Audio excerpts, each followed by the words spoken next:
मन को खाली करना सीखो। दोस्तों, इस कहानी को जरूर ध्यान से सुनिएगा क्योंकि यह कहानी आपके जिंदगी भर काम आएगी। कई बार हमारे मन में बहुत से विचार चल रहे होते हैं। हमारा मन अशांत सा लगता है। हम किसी चीज पर ध्यान केंद्रित नहीं कर पाते हैं।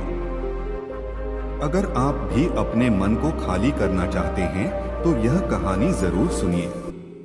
नमस्कार दोस्तों, हमारे YouTube चैनल में आपका हार्दिक स्वागत है। एक गुरु का एक शिष्य बहुत ही गहन ध्यान कर रहा था, लेकिन उसका ध्यान नहीं लग रहा था। उसका मन हमेशा विचारों से भरा रहता। उसने अपने मन को खाली करने की बहुत कोशिश की, पर उसकी सारी कोशिश नाकाम रही। अंत में जब वह सारी कोशिश कर चुका, तब वह अपने गुरु के पास गया और उसने अपनी गुरु से कहा, गुरुदेव, मेरा मन हमेशा विचारों से भरा रहता है।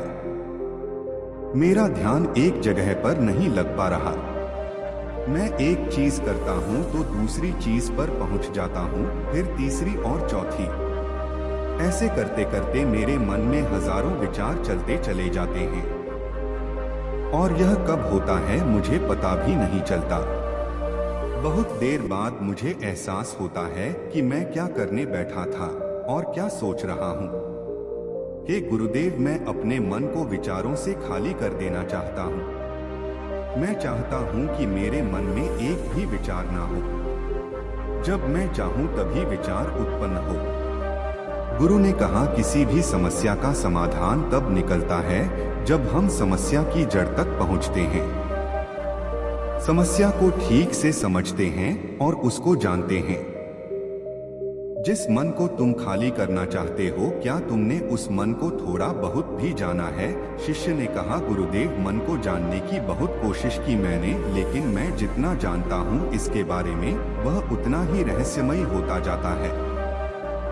गुरु ने कहा, जाओ और एक घड़े को छोटे छोटे पत्थरों से भर कर लेकर आओ। फिर से एक घड़े में छोटे छोटे पत्थर भरकर ले आया और गुरु के पास रख दिए। गुरु ने कहा, इस घड़े को तुम अपना मन समझो और इस घड़े में भरे पत्थरों को अपने विचार। अब इस घड़े में और पत्थर डालो। शिष्य घड़े में पत्थर डालना शुरू किया। घड़ा पहले से ही भरा हुआ था। 12 पत्थर डालने के बाद बाकी सारे पत्थर नीचे गिरने लगे। तब गुरु ने कहा, रुको, ध्यान से देखो। अब घड़े में पत्थर नहीं आ रहे, बल्कि वह नीचे गिर रहे हैं, क्योंकि यह भरा है। जो इसमें आ सकता था आ गया, अब और पत्थर नहीं आएंगे। अगर दूसरे पत्थर डालने हैं तो पहले वाले पत्थरों को निकालना होगा। शिष्य ने तुरंत ही कहा, गुरुदेव, मैं समझ गया हूँ कि आप क्या बताना चाहते हैं। आप बताना चाहते हैं कि हमें अपने मन को विचारों से खाली कर देना चाहिए। गुरु मुस्कुराए और गुरु ने कहा, पहले पूरी बात समझ लो, उसके बाद मन को खाली कर लेना। गुरु ने कहा, हमारा मन इस घड़े की बिल्कुल उल्टा है। घड़े को तुम पत्थर से भर सकते हो, लेकिन मन को विचारों से नहीं भर पाओगे। मन हमेशा खाली ही रहता है। शिष्य ने कहा, गुरुदेव, मैं कुछ समझ नहीं पा रहा हूँ। मन अगर हमेशा खाली रहता है तो हम उसे खाली करने में क्यों लगे रहते हैं? उसकी क्या आवश्यकता है? गुरु ने कहा, इस घड़े से सारे पत्थरों को एक एक करके बाहर निकाल दो। शिष्य ने ऐसा ही किया। घड़े से एक एक पत्थर बाहर निकाल कर रखता रहा और अंत में वह घड़ा खाली हो गया। गुरु ने कहा, देखा तुमने, एक एक पत्थर को बाहर निकाला तो यह घड़ा खाली हो गया। अब तुम इस घड़े में कोई भी पत्थर डाल सकते हो, दूसरे पत्थर डाल सकते हो या उन्हीं पत्थरों को दोबारा भी डाल सकते हो। आधा भर सकते हो या इसे फिर से पूरा भर सकते हो। शिष्य ने कहा, गुरुदेव, मैं भी तो यही कह रहा हूँ कि मन को खाली करना है। यह पत्थर है, इन्हें आसानी से निकाला जा सकता है और घड़े को खाली किया जा सकता है, लेकिन मैं अपने मन को कैसे खाली करूं? गुरु ने कहा, इस खाली घड़े में एक पत्थर डालो और 2 पत्थर निकालो। शिष्य ने कहा, ऐसा कैसे हो सकता? जब इस घड़े एक पत्थर होगा तो एक ही पत्थर निकलेगा, दो कैसे निकल सकते हैं? गुरु ने कहा चलो तो ऐसा करो, इस घड़े में 2 पत्थर डालो और 4 पत्थर निकालो। शिष्य ने कहा गुरुदेव ऐसा कैसे हो सकता है? यह कोई चमत्कारी घड़ा तो है नहीं कि 1 डालो तो 2 निकालो, 2 डालो तो 4। गुरु ने कहा यह घड़ा चमत्कारी नहीं है, लेकिन जो तुम्हारा घड़ा है यानी जो तुम्हारा मन है वह चमत्कारी है। उसमें सिर्फ तुम एक विचार निकाल लोगे तो उसके पीछे 2 विचार निकलते हैं। जब तुम उन 2 विचारों को पकड़ते हो तो उसके पीछे 4 विचार निकलते हैं, और जब तुम उन 4 विचारों को पकड़ते हो तो उसके पीछे 16 विचार निकलते हैं। और ऐसे ही करते करते विचारों की एक लंबी श्रृंखला बनती चली जाती है और तुम कहीं नहीं रुकते, एक के बाद एक विचारों को पकड़ते जाते हो। यह मिट्टी का घड़ा तो पत्थरों से भर जाएगा, लेकिन तुम्हारा मन कभी नहीं भरता। वह हमेशा खाली है और खाली ही रहता है। यह मन की माया है कि सब कुछ है लेकिन कुछ भी नहीं। शिष्य ने कहा गुरुदेव मैं आपकी बात समझ रहा हूँ, लेकिन क्या मैं हमेशा अपने विचारों की जाल में ही फंसा रहूंगा? क्या मन की माया से बाहर निकलने का कोई रास्ता नहीं है?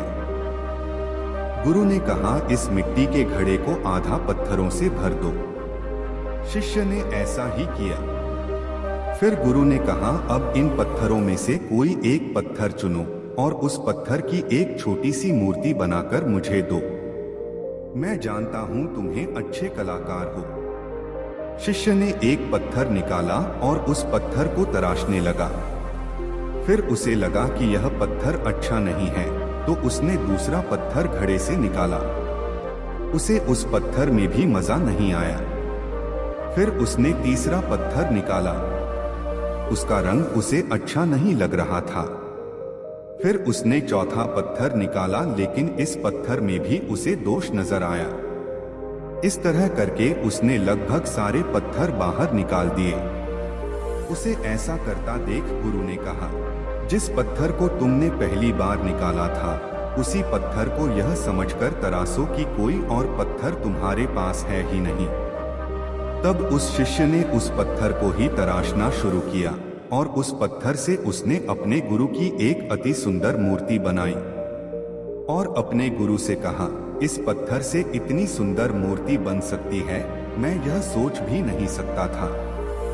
गुरु ने कहा जब हमारे पास विकल्प नहीं होता तब हमारे पास जो भी होता है हम उसी में अपनी संपूर्ण ऊर्जा लगाते हैं और उसी को सबसे बेहतर बनाते हैं। और जब विकल्प होता है तब हम बस पत्थर ही चुनते रह जाते हैं, मूर्ति बनती ही नहीं है। हमारा मन भी हमारे लिए एक विचार के पीछे हजारों विकल्प खोल कर रख देता है और हम एक मुख्य विचार को छोड़कर उन हजारों विकल्पों में फंस जाते हैं।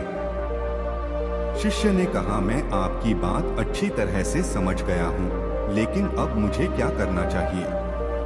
मेरा मार्गदर्शन करें। गुरु ने कहा मन के जाल में मत फंसो, मन को खाली करने का प्रयास मत करो, अपने ध्यान को एकत्रित करो, एकाग्रता लाओ, जो कर रहे हो उसे अंतिम समझकर करो।